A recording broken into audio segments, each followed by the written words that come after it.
আমাদের দেশ আজকে সিন্ডিকেটের হাতে বন্দী। সিন্ডিকেটরা যা বলে তাই সরকার বাস্তবায়ন করে। সরকার সিন্ডিকেটের গায়ে হাত দেওয়ার কোনো ক্ষমতা রাখে না, কিন্তু 10 জন 20 জন 50 জন মানুষ প্রতিবাদ করলে তাদের গায়ে হাত দিতে জানেন। কেন এমনটা হচ্ছে? মানুষের আমাদের নির্লিপ্ততার কারণে। আজকে আমরা বাংলাদেশের মানুষকে বলতে চাই, আমরা ক্ষমতা পরিবর্তনের রাজনীতি করি।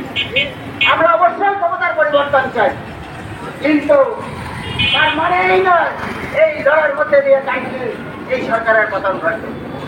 কিন্তু যদি এই লড়াইতে আমরা অংশগ্রহণ না করি তাহলে কি দাঁড়াবে? আগামী দিনে আবারও জিনিসপত্রের দাম বাড়বে। ইতিমধ্যে খবর এসেছে বিদ্যুতের এবং গ্যাসের দাম বৃদ্ধি করা হবে। আমরা মজুরি বৃদ্ধির কথা বলছি, ইউরোপ আমেরিকার কথা বলা হয়, সেখানে নাকি দ্রব্যমূল্য বৃদ্ধি পেয়েছে। সেখানে একজন মানুষ 1 লক্ষ 1.5 লক্ষ টাকা বেতন পায়, আমাদের দেশে সেটা পায় না। ওইটু আপনি যদি দেখেন আমাদের চা বাগানের অবস্থা, সিলেটের চা বাগানে এখনো চার যুগের অবস্থা চলছে। 120 টাকা মজুরিতে এখনো মানুষ সেখানে কাজ করে। এটা কি মানুষের সমাজ? আসলে আমরা একটা আজকে জটিল সময় অতিক্রম করছি এবং আজকের এই সংকটের প্রধান কারণ মানুষের নির্লিপ্ততা।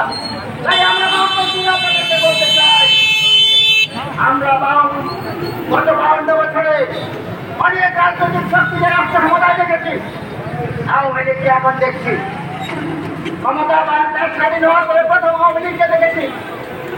সেই আওয়ামী লীগ আজকের আওয়ামী লীগ এক নয়। আমরা বিএনপি জামাতকে ক্ষমতায় দেখেছি।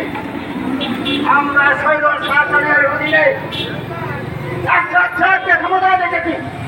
তারা কেউ এই দেশের জনগণের কথা চিন্তা করে রাষ্ট্র পরিচালনা করে নাই। তারা সবাই রাষ্ট্র পরিচালনা করেছে এদেশের ব্যবসায়ী, দুর্নীতিবাদ, আমলা এবং সিন্ডিকেট তাদের পক্ষে কাজ করেছে। তাই আমরা আজকে পরিষ্কার করে বলতে চাই, আজকে বাংলাদেশকে বাঁচাতে হলে দুর্নীতিবাদ রাজনীতিবিদ, দুর্নীতিবাদ আমলা এবং দুর্নীতিবাদ সিন্ডিকেট তাদের হাতে মুক্ত করতে হবে। মুক্ত করে আমাদেরকে 71-এ যে লক্ষ লক্ষ মানুষ জীবন দিয়েছে, যাদের জীবনের বিনিময়ে আমরা এই দেশ স্বাধীন করেছি। পাকিস্তানের শোষণ হতো বাঙালিদের উপরে, সেই শোষণের বিরুদ্ধে পাকিস্তানের নির্যাতন হতো বাঙালিদের উপরে, আমরা সেই নির্যাতনের বিরুদ্ধে সংগ্রাম করে দেশ স্বাধীন করেছি। 30 লক্ষ লোক হয়ে রয়েছে, লক্ষ লক্ষ মানুষ নির্যাত দিয়েছে। এটা কি লুটপাটের জন্যই? আপনারা জানেন যে 70,000 কোটি টাকার বেশি প্রতি বছর বিদেশে পাচার হয়।